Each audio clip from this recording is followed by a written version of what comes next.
Hey Exotical darlings, this is Coco Exotical. Welcome back to the Big Back Ballads. Today we're going to talk about how they'll do anything besides losing weight and why they hate you for no longer being a big bag. So let's get into it. Some people would rather do anything besides lose the weight, right? They'll blame stress, the hormones, the job, the kids, the economy, the moon, the weather, everything but the fork and the couch, right?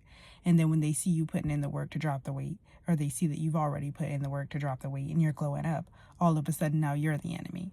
That's because they can't hide behind their excuses anymore, right? You're living proof that with a little effort and discipline, it can actually be done. So the truth is that they don't hate you just because you lost the weight. They hate you because you're no longer part of the Big Bag Club, right? Misery loves company, and when you left the Big Bag Club, you exposed the fact that they're choosing excuses over effort. They prefer to blame everything and everyone but themselves for the way that they look, right? They blame their husband, their kids, their job, their dog, their cat, their thyroid. Like, girl, maybe it's the DoorDash. Maybe it's the drive-thru. Maybe it's the midnight snacking every night, right? Or they complain about how they don't have time to meal prep or to work out, yet they have time to binge watch Netflix and scroll social media for hours on end, right? Just admit that you just don't care. Just admit that you just don't want to put in the effort, right? Then you have the people who try to sabotage your efforts, right? You have your overweight friend or family member who's always bringing you a bunch of junk food, or who gets mad when you order healthy food when you go out to eat together. Like, why are you so concerned with what I'm eating or not eating? Or the overweight coworkers who bring candy and cookies and donuts to work. Then they give you side eye for eating your salad instead of all of that sugar, right? And then they almost try to force you to eat all of that junk that they brought. Like, oh, I brought some holiday treats in the break room. You don't want any? And then when you say no thank you, then they want to guilt you for it. Like, oh, I spent so much time baking them last night, or I went to the special bakery an hour away just to pick these up for everyone. Like, okay, Susan, I didn't ask you to do that. So stop trying to force me to eat something that I don't want to eat, right? People like this want you to give in. They want you to fold so that they don't feel bad about their lack of discipline, right? Or they'll say things like, oh, wow, you're so skinny now. Or, oh, you're already so skinny, you can afford to have a donut. So why can you comment on my body, but I can't comment on yours, right? Why can you try to force me to eat, but I can't try to force you to stop eating so much, right? Why are you so pressed about what I'm doing or not doing with my own body as a grown-ass adult? Again, they get so mad because your results destroy their excuses. Taking accountability is uncomfortable for them.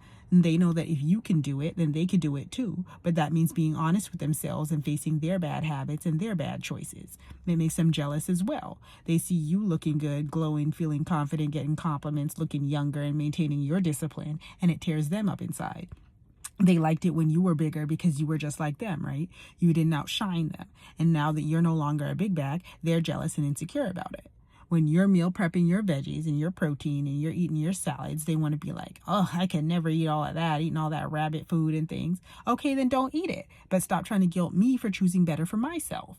Or when you're going for a walk or going hiking or hitting the gym on a regular basis, then they want to be like, oh, girl, you changed. You're one of those little Pilates girlies now, huh? You're like, yeah, damn right, I have changed. I've changed for the better. Change is the point, right? Or they want to tell you that you look sick. No, I look healthy. You just don't recognize what healthy looks like anymore because you've normalized being overweight. And none of this hate is really about you or your body, right? It's about their own body. It's about their comfort zone being destroyed, right? People like this will do anything besides losing the weight. And they'll do everything to project their bitterness onto you, right? So don't allow these people to make you feel guilty for choosing discipline over donuts and health over hamburgers. Don't let them make you feel bad for no longer wanting to be a member of the Big Bag Club, right? Let them keep their excuses while you keep your glow up. You didn't lose the weight for their approval or their disapproval. You did it for yourself, right? So tell me about it. Have you ever had anybody who's trying to make you continue to be a member of the Big Bag Club? Let me know in the comments, and I'll see you again next time. Bye.